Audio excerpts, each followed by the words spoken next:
Hello, hello. Here we are again, coming to you from the Paranormal World Show under the umbrella of Broadcast Team Alpha on 44 different platforms around the world. And we're going to have some fun tonight again. My name is Agi, and I'm the host. And yes, we have a phenomenal guest with us, a man that has done more research than a lot of people out there. But also, I want to let you know that we are transmitting on Conscious Awakening Network. It's a wonderful platform. You guys got to go look at that because they have about 50 different shows over there that talk about all the stuff that both you and me need to know about. I spent some extensive time over there and enjoyed every second of it, and I think you should too. And then I want to let you know how you can get a hold of me. You can go to broadcastteamalpha.com and find the contact feature, send us an email, and we'll get the email and we'll get back to you. And we'll see what we can do for you. And also, if you are watching it on YouTube now, that's just one of the platforms. That's the place to be because there we can participate, answer questions and stuff in the chat room. So that will be something to think about. Anyway, I want to say a few things about the guest here. I've known about him for quite a while because of his research. We have never talked before today, and this is gosh, he is an immigrant to the United States as I am, and I hope I am not butchering his name here. Shahrokh Zadeh. Yes, How close is that? pretty Yeah. close. Thank you. Okay, very good. He is the author of Shah's Square, Ancient Mysteries Decoded. Now, that's an interesting title. And of course, I went to Amazon to have a look at the book, and I discovered something that I have never seen before. Not even my books. All 5 stars. There's not one, two, three, 4 stars. There's all 5 stars. And that's the reason, folks, why you probably should go over to Amazon and have a look at the subjects that he writes about. You're gonna find some things in there that will really raise your eyebrows, and you're gonna love getting that book, and you're gonna study it because there's 5 stars. Anyway, I want to say a few things about him, and that is that he's a pioneering researcher. He's an author, speaker, and a founder of Ancient Mysteries Decoded. He combines multiple disciplines and created the Mysteriology Method. I want him to comment on that. That's a brand new word. It should be in the dictionary. And and as the first Mysteriologist, he reveals hidden patterns in ancient sites, natural features, and he explains mysterious regions like the Bermuda Triangle, the Skinwalker Ranch, and he ties it in with UFO sightings. There are some areas that has more UFO sighting than others. So there are some connections to actually plain science and Earth grid. And there's a system to this that mainstream science have no clue on. And if they do have a clue, they won't tell you. So I want to say welcome to the show, Shahrokh. Thank you so much, Aga. It's a pleasure to be in your show and also it's honor. I want to say hi to all the audience that you have, and I hope I can be useful in this presentation. Oh, this is going to be good because your research reaches outside into the principles behind things that other researchers are discovering. And it always work better with understanding if you understand how and why things work. So anyway, now you have talked and written on so much, and I would say I got your website up here too, and it's a really interesting one. You can find him at Ancient Mysteries Decoded.com. For those of you that like to surf the web at the same time you listen, you can go and have a look there. You can look at the books and everything. So, where do you think you want to start this? I'm kind of losing myself. Maybe what do you think is most important that maybe we should understand? Well, I think that in our life, three things are very important: the beginning, the journey, and the end. Mhm. So we are born in one day, and we go in one day. We say bye bye. But during this time between the birth and the death time, we have a journey. Okay, you can use it, or you can just waste it. Okay, my message always is to for everybody is to follow your curiosity. Uh, there's also saying that follow your dreams, and I totally with that.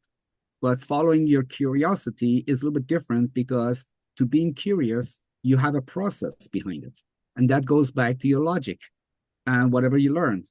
So when you learn something, you put everything together, questions comes up, and follow those questions. Those are very important questions because it's the outcome of your thoughts. Okay, so follow your curiosity.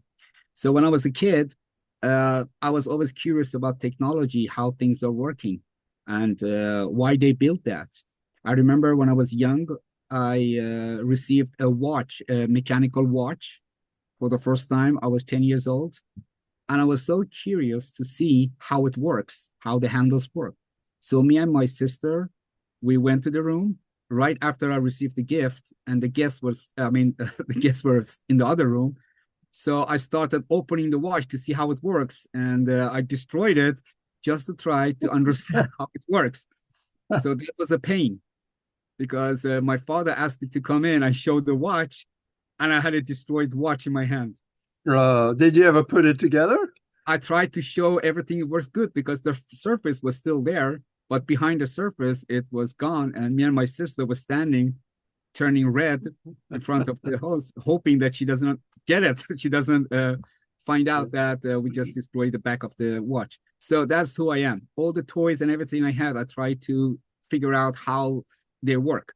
So Yeah. it starts from there. And I'm young. I'm like about not even 10 years old. Yeah. Yeah, some of us start learning really early because maybe there is some hunger to find out how things work that we brought with us when we came Yeah. to this ball of mud called Earth. Yes. And that was always with me, and I'm sure it's also with you, and you always had some sort of questions, small or big, doesn't matter, and you always try to find the answers. Sometimes you get the answer easily by just asking your mom, dad, or somebody around you, Yeah. and sometimes it takes time, it takes energy, effort. So anyways, and sometimes you cannot stop and give up on that question. You have to keep going. And so that's me. So I started by one question when I was like about 18, 19 years old.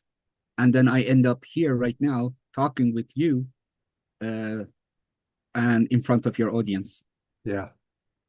Now there I'm wondering though, how does physics, astronomy, and mathematics actually help us reveal some of these secrets? When we look at it, we don't think about the principles behind it. We are kind of amazed with the creation of it, but how does it help understanding what's behind it? Well, the good thing is that we don't want to reinvent the wheel. So many people like Isaac Newton, Einstein, they came up with a lot of answers of their questions. So for me, uh, instead of going around and try to figure out the same answers for the same questions that I have that Isaac Newton had before, So instead of wasting my time in that way, I can go to his book and get those information. Some of them now, the knowledge that we have, I can tell, is now categorized into different disciplines. One of them is physics. One of them is mathematics. And they worked hard on that during time until they put them together, sort them out, and make them much more accessible and easy to understand and comprehend today. So that's why we go to school and we achieved all those answers after years and years and decades and centuries other people worked on. So that makes it easy. But what we need to know is that our science, all the disciplines that we have, are not complete. Yeah. We have still a long way to go.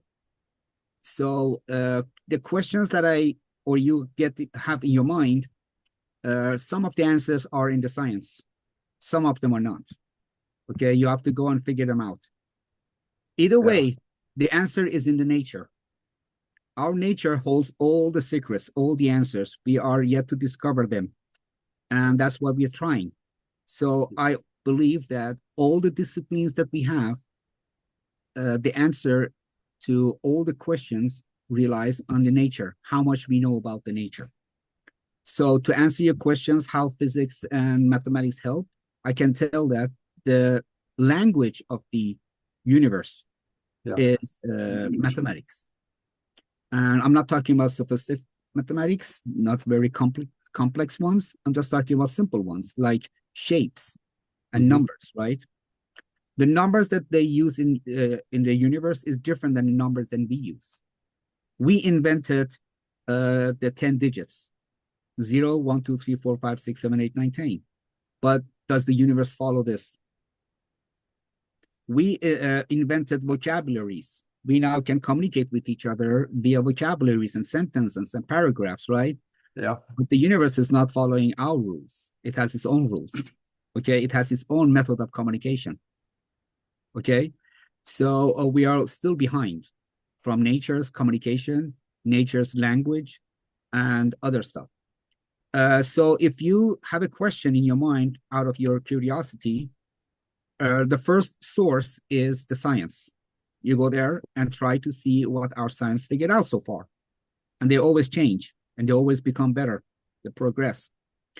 But if you cannot find the answer, definitely the answer is in the nature somewhere. Yeah. That's where you should look.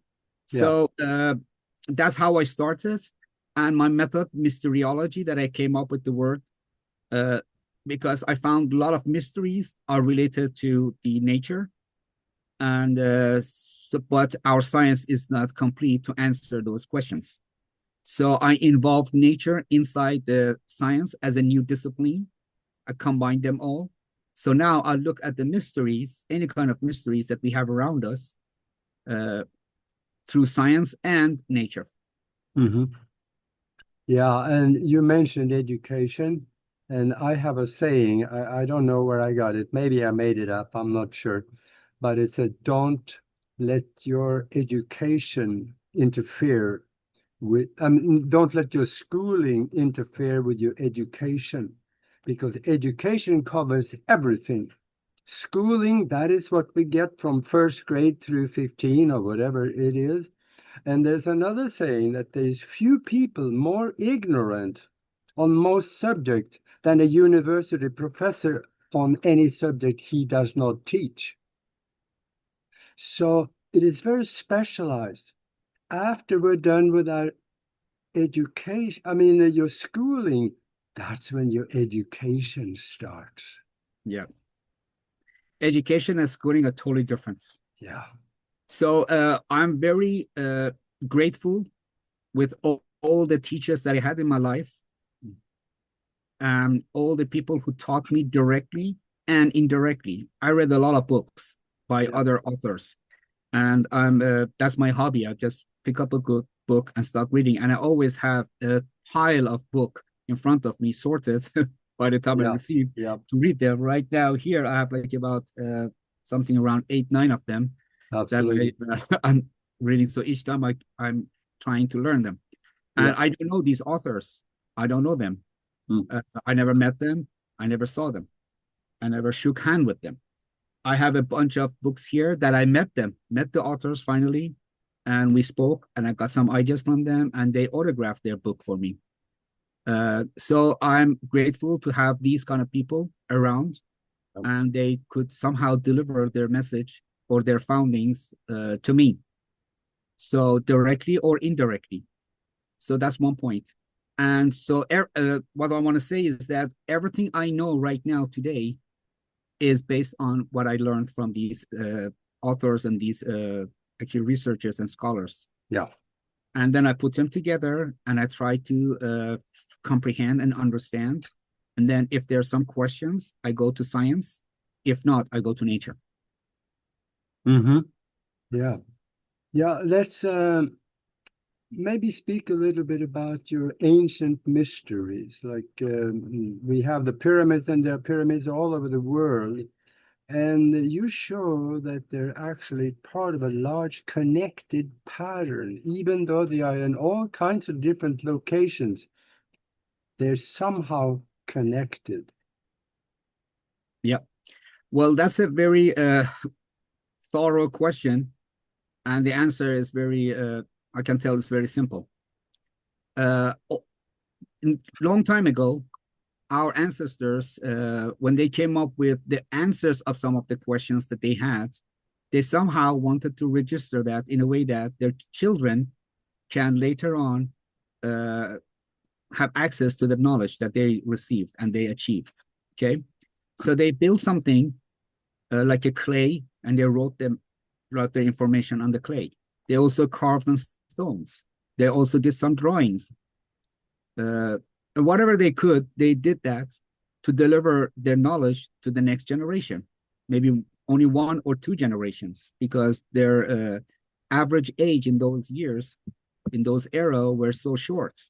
If you can reach to 30 years old, you were like very old man. 30 years was a lot for a person, as much as I know. And nowadays, you can see our science helped us to increase our average age more than 55, 60 years now. And you can see a lot of people that they passed the 100 years old. And they're saying that if you can survive another 10, 20 years, probably you can live 1,000 years based on the achievements that we have, scientific achievements in biology and genetic and all the stuff, right? Yeah. So in those days, they established, they tried to come up with a method to deliver their knowledge to the next generation. One of method was to build the pyramids. That method, we have a lot of questions now, still remained. One of them is that why they chose rocks. That was a question. Now we know they chose rock because it's the hardest thing they had access to those days. So they are using it so they can have the message over there for more than one generation. Another thing is that, another question that we have these days is that how they delivered the rocks from long distances to that area that they built the pyramids. We don't know still. There are a lot of actually ideas, and we have a lot of facts and proofs for that, but 100% we are not sure how they delivered those gigantic, heavy rocks from far away, from a distance. Yeah, 600 miles. Sometimes, yeah. Yeah. Another question that we have is that how they carved it, how they cut the stones, and so smoothly and so soft. Okay, how they polished it. Okay, yeah. And you can see a lot of images right now, or if you have a chance to go into these sites, the ancient sites, you can see how precisely those rocks, those stones, heavy and tough stones, have been cut smoothly and polished smoothly, put over there. The other question that usually people ask me is that how did they come up with a plan of the structure to put these rocks together to create a shape of a pyramid and or anything? One of the questions they ask me is that, for example, they say, did they created these pyramids in a shape of a pyramid for the erosions on the edges? Because pyramids for example, the Egyptian pyramids, the base is a square or is a 4-angle square, or in some cases they're 8. And the top is only one dot, right? So we have 4 faces around, and we have 4 edges. So it's only 4 edges versus a cube that has, other like a pentagon that has 5 edges. So they created 4 edges, so they have less erosion. But from the other side, we see that Eskimos in Alaska and Northern Hemisphere, they came up with igloo. Igloo is a half of a square and it doesn't have the edges. Yeah. So with the knowledge that we have seen from the Egyptians, there's a question why they did not build it in an igloo shape. Okay, is it because of the erosion? So as you can see, there are a lot of questions here. And one question that I came up with to answer, the answer that I came up with for the question is that perhaps they're using 4 edges because they believe the number 4 is very valuable. So we have 4 elements in many societies, ancient societies, they believe that we have 4 elements. And in some societies like China, they believe we have 5 elements, main elements in the universe. When I'm talking about elements, I'm referring to air, fire, soil, and water, right? And Chinese tradition societies, they believed in wood as well. So the number 4 might have come from there. Also, don't forget that we have in religion, for example, the Islamic religion, we have 4 main angels, okay?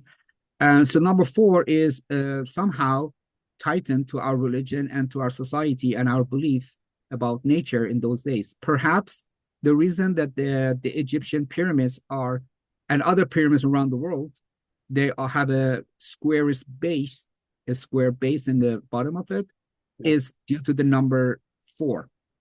And in some pyramids, they found out that the faces, the faces are not 4 faces. Each one of those faces, the 4 faces, has been somehow intended a little bit inside to create 8 faces, but very more similar to a 4 face.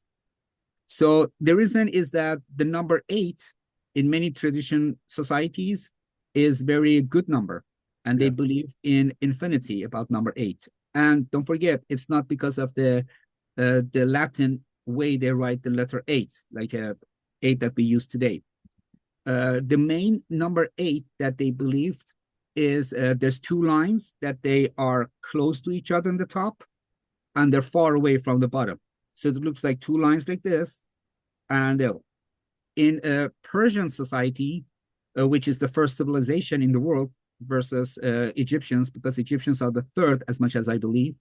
The 3rd society, civilization that was created ancient time is the Egyptian society. Before that, the first one was the Persians. The number 8 in Persian society is the same. Okay? And the reason is that in the top, they're so close, and in the bottom is far away. They believe that as we grow, we go up to the unity. So there's one God, there's one creator, and that's why they believed. And interestingly, they believed in one God much more before the other prophets came out and they talked about the God and the creator as one. Very interesting. They came up with that.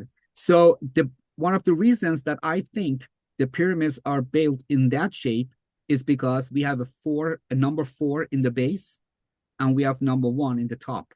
So everything starts from death, goes all the way up to be united and become one at the ultimate, and that's towards the sky. Yeah. So it's very interesting philosophy that I came up with, and it's written on my first book, Shah's Square.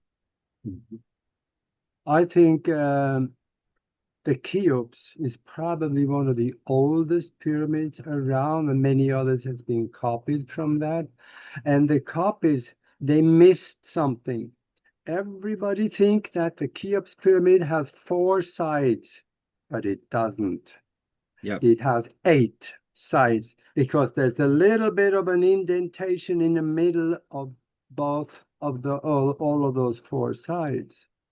So now you mentioned number 8. with that indentation there that make it 8 sides, is there a correlation between there also maybe? There might be. That's what I was talking about. Another thing to let you know is that modern mathematics found out that we have some, which we came up with, is called the power. Okay, so if you have 2 in the power of 3, we come up with number 8. So, and that power presents the last single digit. So 2 in the power of 1 is 2. 2 in the power of 2 is 4, which is very interesting because the base of the pyramid is 4. And then 2 in the power of 3 is 8. Okay. And so that's how there's a relationship between number 4 and number 8. And that's mathematically is the exponent of the number 2. Okay. And why number 2 is important? Because you see in our nature, many of the species that we have, they all have only 2 genders, male and female.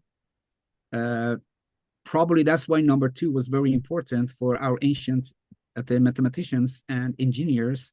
And that's why they came up with 2 in the power of 1 is the genders. 2 in the power of 2 is number 4. So they came up with the elements. And then 2 in the power of 3, they came up with the number 8, which is infinite. And don't forget that numbers were the first numbers that was invented. I think the Sumerians, they only used 5 numbers. So they had 1, 2, 3, 4, 5, and then infinite. They could not count more than 5.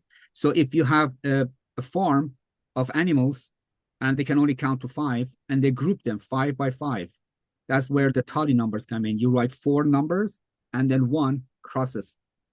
So you write 4 and then you cross 1. You write another 4, cross 1, because they could not count more than that. When they become advanced in numbers, they came up with 10. So they say, hey, we can group them by 10 digits. So that's where the number 10 came.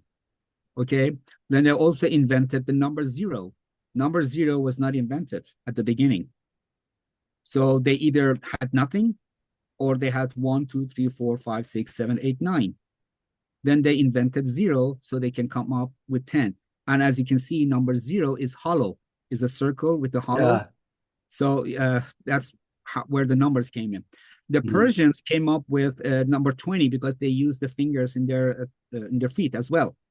And right now, if you go to Iran, you can see their education systems when they grade is based on 20. It's not like right now, these days, Americans, if you come to modern society, you see that the grades that they gave in their education system is based on 100. And they say percent. Okay, cent means 100, so it's per 100. Or they alphabet that by A, B, C, D. There's 4. And the last one is 5. The 5th one is F. So you can see how our education is very, very tight and related to our ancient mathematics that we had before to talk about science. Anyways, if that helps, number 8 is special.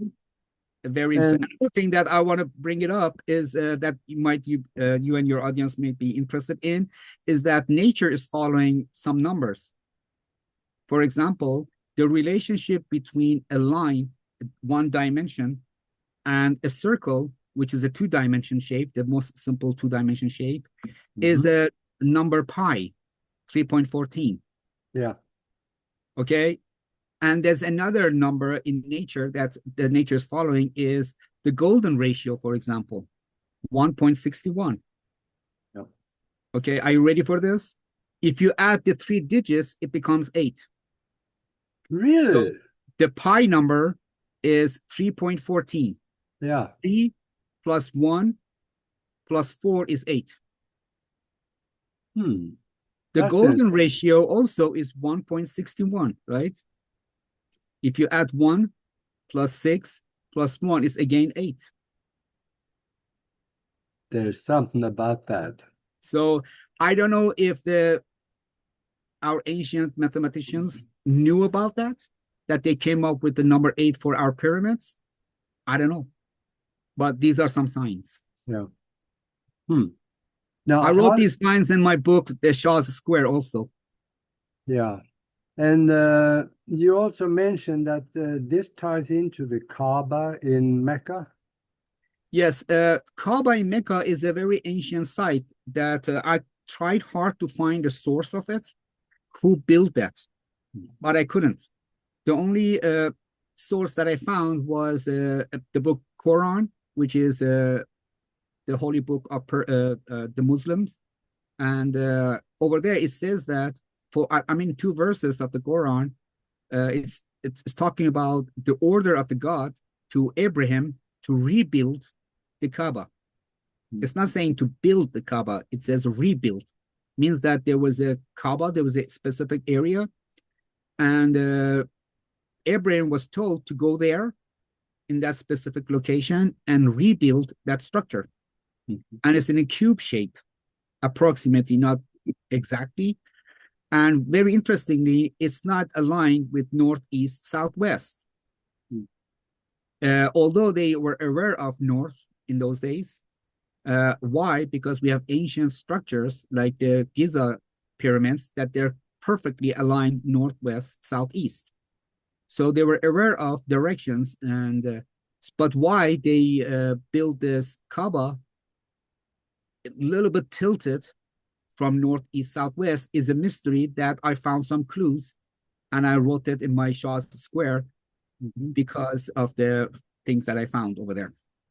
Yeah, that's that's interesting because they talk about the black stone, and it's we're talking to people around the world here, so this was probably a little interesting yeah, the tidbit. black stone, when they were building the stories like this, as much as I found out, I might be wrong. The story is this, that while building the Kaaba, they found out that when they were looking around to find a perfect rock or stone to put over there while building the Kaaba, one of Abraham's kids, I don't recall which one, I think, he came up with a rock, a black rock, which might not even be black in that time, which might be a different color.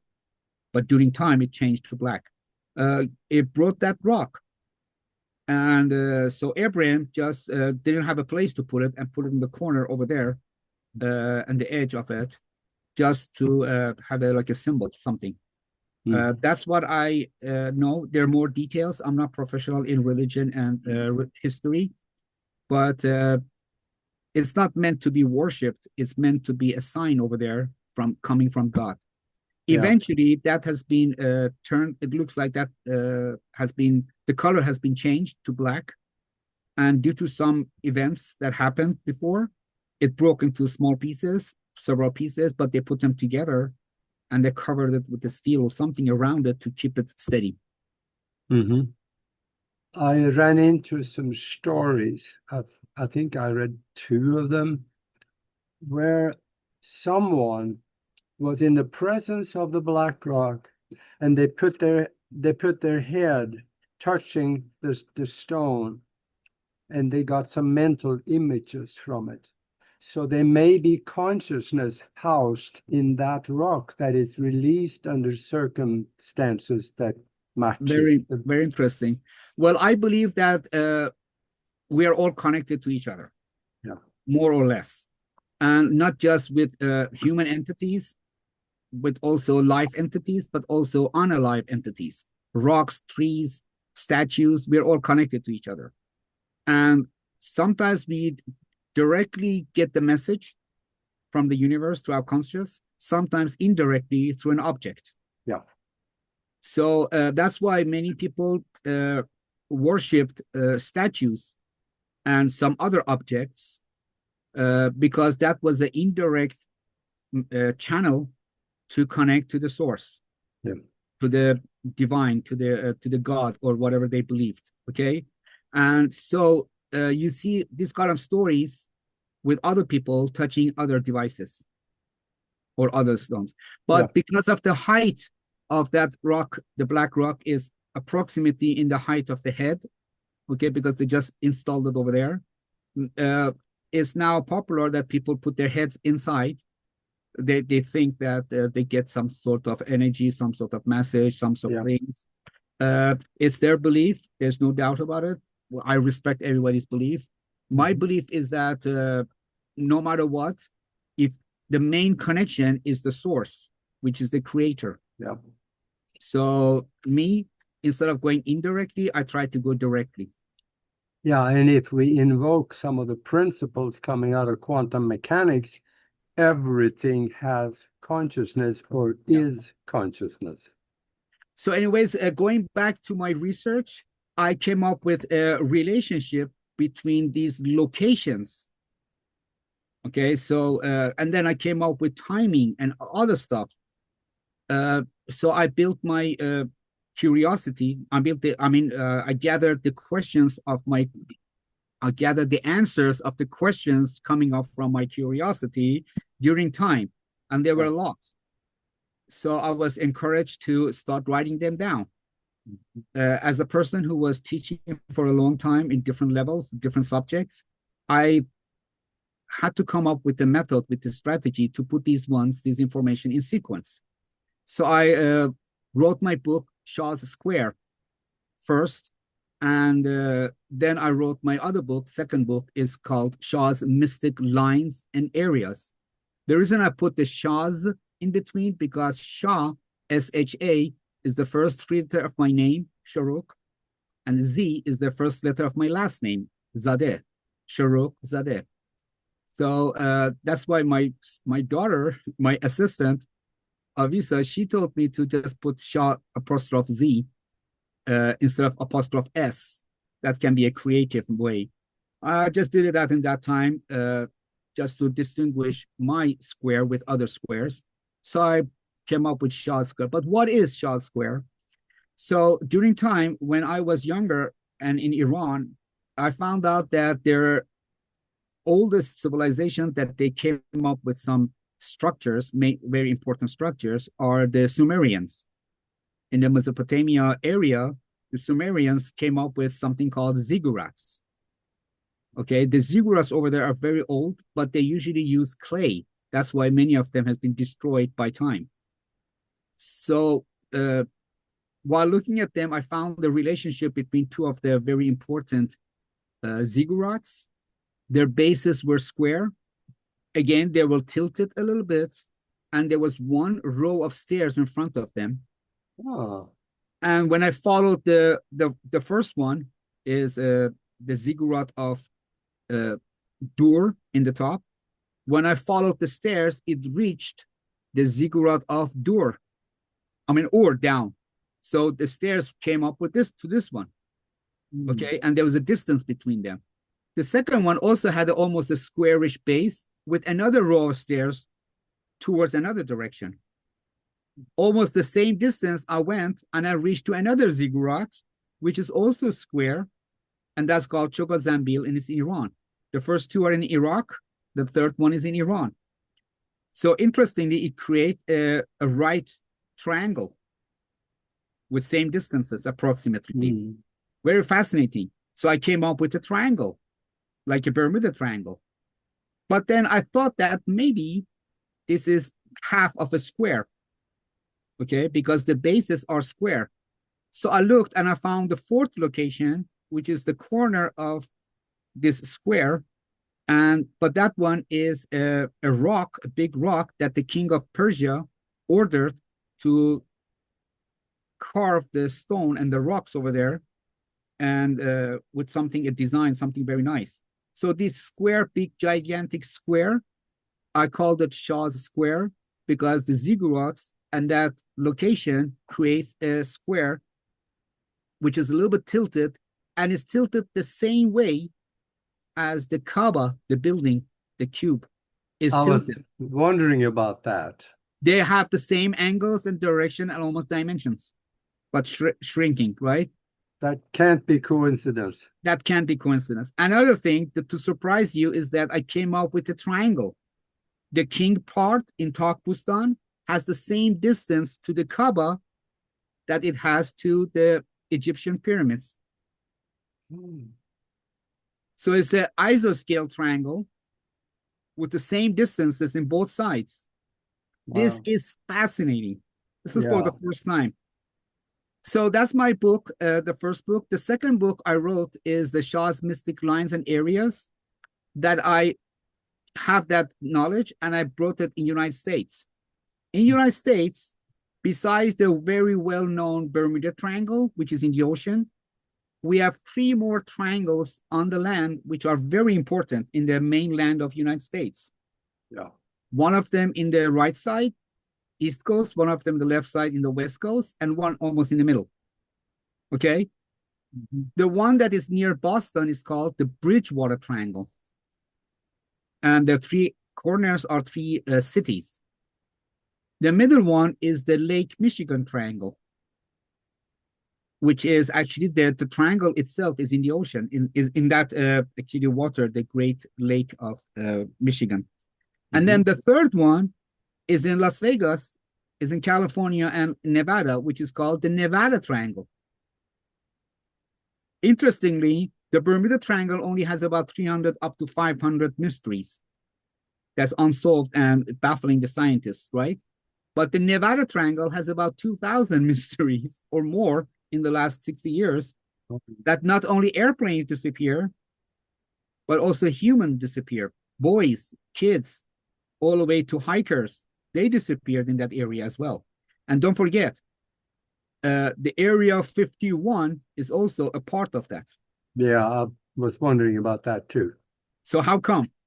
So, and also between three cities. With my research, I found three very fascinating, important relationships between these three. Don't forget, I never came up with those triangles. It was the names have been actually created by the locals. They found a lot of mysteries in that area. But what I found is that these three are related to each other. Number one, the centers of these triangles, if you draw a circle, the centers are on a straight line. How come? Is it coincidence? Yeah. Number two, they have the same proportions. So the Bridgewater Triangle is smaller, the smallest. The Nevada Triangle is very large. Okay. If you connect a line from the top ones and the lower parts of them together, in the middle fits the Lake Michigan Triangle, right over there, the same size. This cannot be coincidence. Okay. Yeah. Number three, they have same distances of 400 miles. Oh. Yes, and very interestingly, I found out that the most paranormal site in the United States, if it's not in the world, is called the Skinwalker Ranch. The Skinwalker Ranch, the main question on the Skinwalker Ranch is why everything's happening in that area, in that location. Yeah. Interestingly, that location is on that line. I called the line Shah's main line or Shah's principal line. Yeah. Okay. And that line is super interesting. Interestingly, again, the distance between the center of the Nevada Triangle to the Skinwalker Ranch, which is on that Shah's principal line, is 400 miles. Again, the distance between the center of the Nevada Triangle to Sedona, which is another vortex location, vortex location, that's what people say. That's also 400 miles. And also the distance between the Skinwalker Ranch to the Sedona is 400 miles. Really? Okay. So the distances are the same. There's also another natural events in nature, if you go and look. There's a mountain in Wyoming called the Devil's Tower, which they used that Devil's Tower for the movie Close Encounter of the Third Time, right? By Steven Spielberg. Amazing. Good movie. The distance between that tower to the Skinwalker Ranch is also 400 miles. So this is the combination of things that I found. I have a lot more information. It's all in my second book, Shah's Mystic Lines and Areas. And you will see over there how all these things are related and they're connected together. By looking at these numbers, I also came up with another triangle, which is centered at Skinwalker Ranch.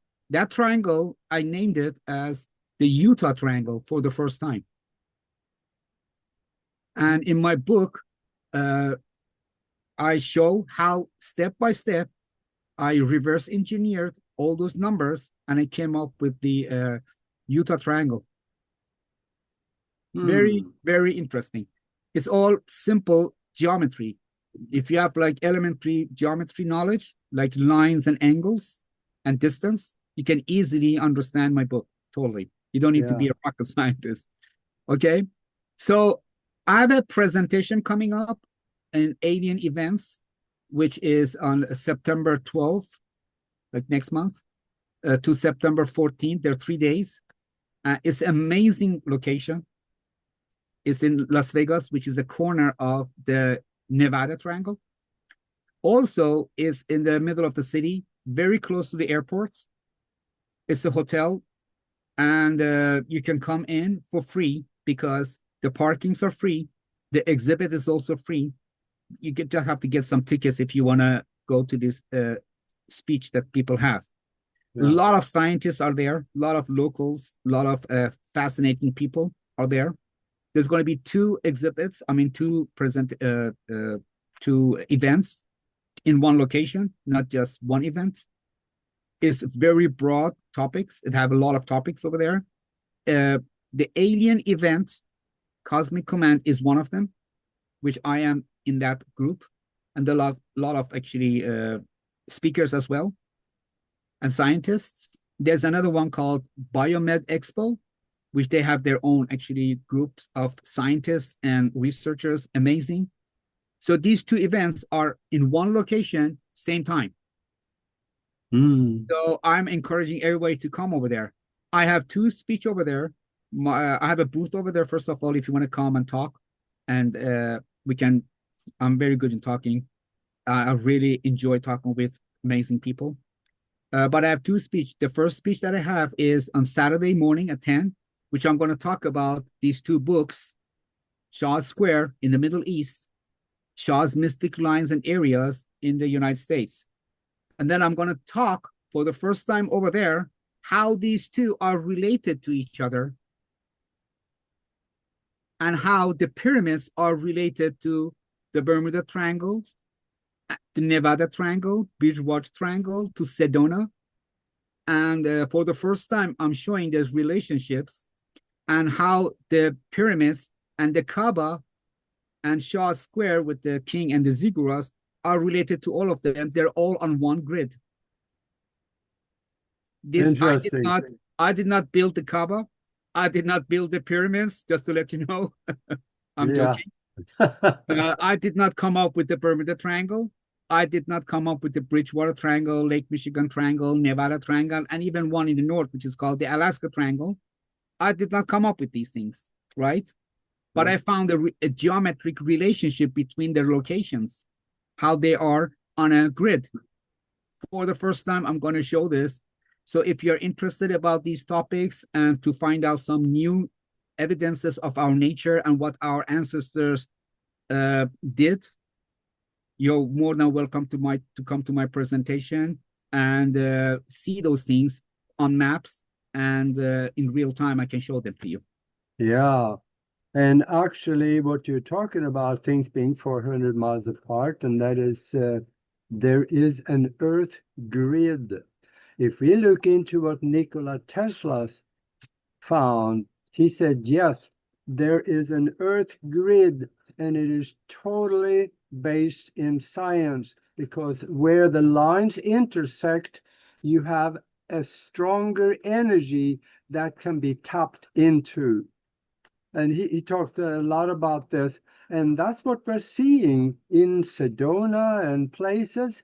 There are energy vortexes that when you are in that vortex, you feel different. You can have visions, you can have insights, and things happen that doesn't happen everywhere else. Yeah. Well, Nikola Tesla is one of my favorite people. Yeah. besides being genius, he was very dedicated himself, his life, his money, everything to science. And Yeah. if we are living very comfortable these days versus when we were living in caves, a huge portion of our comfort is coming from what Nikola Tesla uh, uh, came up with and his work. Okay, he was an inventor. I can tell he was a mechanical engineer. He was an electrician. He was a scientific electrical, I mean, engineer. I can tell very very smart person, way beyond his time. Okay, uh, unfortunately, we lost him very short. Yeah. Every minute of his life was useful for our humanity. Right now, if we have a lot of technologies around us, has came with by his actually inventions and what he did. Uh, yes, he was not American. I think he was coming from Europe, and so very very fascinating person thing. What I want to Yes. know is that yeah, the location that he was doing investigations about this electrical grid on the ground is also interesting because it's somehow related to my grid. Yeah. Very interesting. There is a connection. It There is a absolutely connection. everybody can see that. Yeah, but what I did is that I put this map and you can see the map and you can compare it with the modern map and it's measurable, it's scientific, and everything is by NASA, Google Earth. You can go and look at them. But one amazing thing is that I found out that there are other relationships between other mysteries that we have in our world. Like the most topic, the highest, actually, the hottest topic that we have these days, at least since 2017, is the UFOs. UFOs are one of the most actually uh, enigmatic event that's happening in our Earth and to the history of mankind. Many believe it doesn't exist. Many believe it exists, and there's a challenge in between people's belief, right? Yeah. And since 2017, the government of the United States, which was long time denying this, came up with some actually images and some videos, which I believe there were three of them first, and then more is coming. That there are some objects around that we are not aware of, what their technology, where they're coming from, and their science and their physics and mathematics are totally different than ours. Okay, it's very useful to study about UFOs because we can, like Tesla, we can come up with some ideas about increasing and progressing our knowledge in mathematics and physics and electronics and everything else to have a much more better life. Yeah. Okay, just imagine our cars can fly without fuel. Just imagine you can teleport yourself from one location to another location, or you can transfer from one location to another location much faster and easier. So you don't you save a lot of time, right, and trips, things like that. So Absolutely. my book, my third book that I just published this year is Mysteriology Codes because it's a series. And my first book, I talk a little bit about Mysteriology, what the method is and what it's doing, and I gave some examples over there. And then I go and touch on 4 or 5 of the most important incidents about UFOs in modern time. One of them is that is very, very important. It's number one, I think, is the Roswell UFO crash. Many believe it happened. Government denies. A lot of people also deny. So there's a challenge, right? There's a controversy over there, and people are talking about it. We have people that they saw the object. We have people that they saw the entities, and then we have people that they deny them. Okay, Yeah.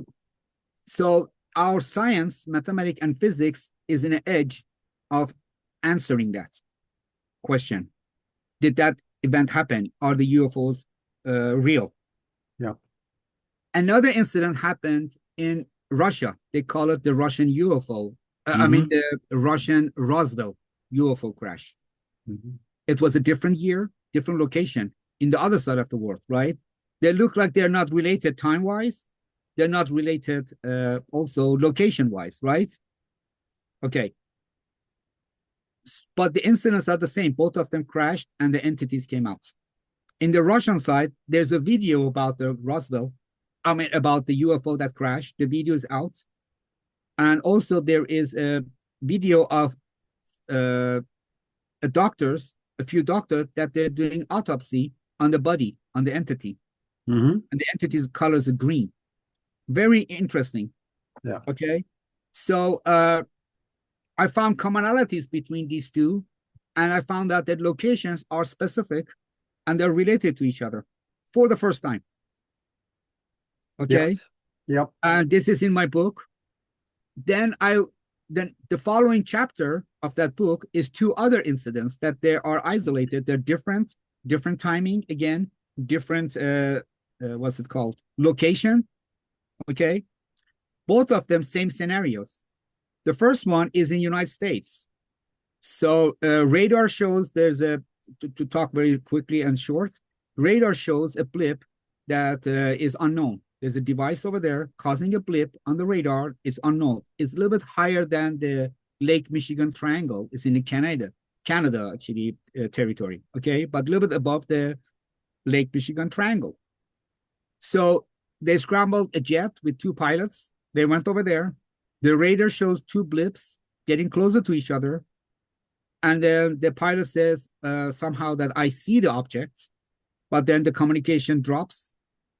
Okay. There's no communication between the tower and the pilots, but the radar still shows that these two blips getting closer to each other. At one point, they merge, become one blip, and poof, they disappear. Yeah. The area was Kinross, so it's very well known as a Kinross UFO incident.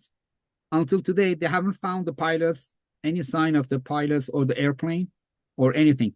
Mm-hmm. Okay, it's a long time.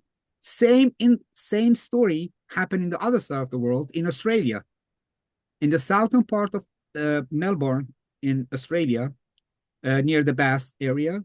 A young pilot, Valentich, he is just practicing piloting, right? He's around 20 to 23 years old, I believe. So he's practicing. At one point, he calls the tower and the airport and tells them, hey, is there any traffic under 5,000 feet? Because I see an object, an airplane. They reply back, there's nothing there. But he's watching a silvery metallic object, which is round without any wings or without any windows. Again, long story short, both of them disappeared. Yes. Same scenario, airplane and UFO disappeared in Australia, different timing, different location. An airplane and a UFO disappears in Kinross, in Canada, between Canada and United States. Okay, these two same scenarios, but different timing and different location, right? Yeah. I found relationships between them again by looking at the nature. Yes, it is. I have. I like to show. I like to share screen and show your website because there's interesting things on there that should be explored. Hang on just a second, and I will bring that up. And give me about another 11 seconds here, and we're going to be good. So there we go. While you're preparing this, can I continue that section that I was talking about, if you don't mind? Yeah, there's the event you're talking about. To see the panel, these are some of the most interesting speakers on these kinds of issues in the world. Yep, there we are. And we have David Hatcher Silvers, and you're here, and Kerry Cassidy is here, and a lot of others. So I'm going to scroll down for a moment, and here the alien event. You can comment as I'm doing here, if you like. And there is about you. And also up at the top, you can go and look at the books. And these are the listing of the books. And we have some non-method Mysteriology. And over to the right, which is covered up my picture, there's more stuff to look at. So I can't push on that. But here you go. If you haven't experienced Las Vegas, folks, you need to at least once in your life, because it is quite an experience, especially when you get some interesting things like this to watch. There we go. All right. Okay, we're back. Oh, we're getting down towards the end here. Let me ask you, what is next for you? What is the next project that you may be working on? Well, right now I'm working on multiple projects and writing some books, because every time something comes up to my mind, I go and add it to the book. I'm writing on my second versions of these books. Mhm. The UAP, the third book that I have, which is in blue color, is here. Oh, yes. Yes, Mysteriology Codes, Part 1, UAP. I talk about the relationships between these UFOs and how they are related in a grid. And for the first time, it's been revealed over there. This is also my second presentation, which is on Sunday morning. So I have two presentations. One is Saturday morning at 10, and the other one is in Sunday morning at 10 a.m., both of them. So over there, I show the relationship between these UFO incidents, how they're related to each other for the first time. I also came up with somehow a map that shows where these UFOs appear. So that map is very interesting. So, Yeah. but I just showed a portion of it because it's already like about 200 pages. All right, so I stopped it there. I'm working on the following of this book, which is part 2. And that's going to be very fascinating, because now everything I learned is going to gather in that section in that book. And I'm going to touch on the most important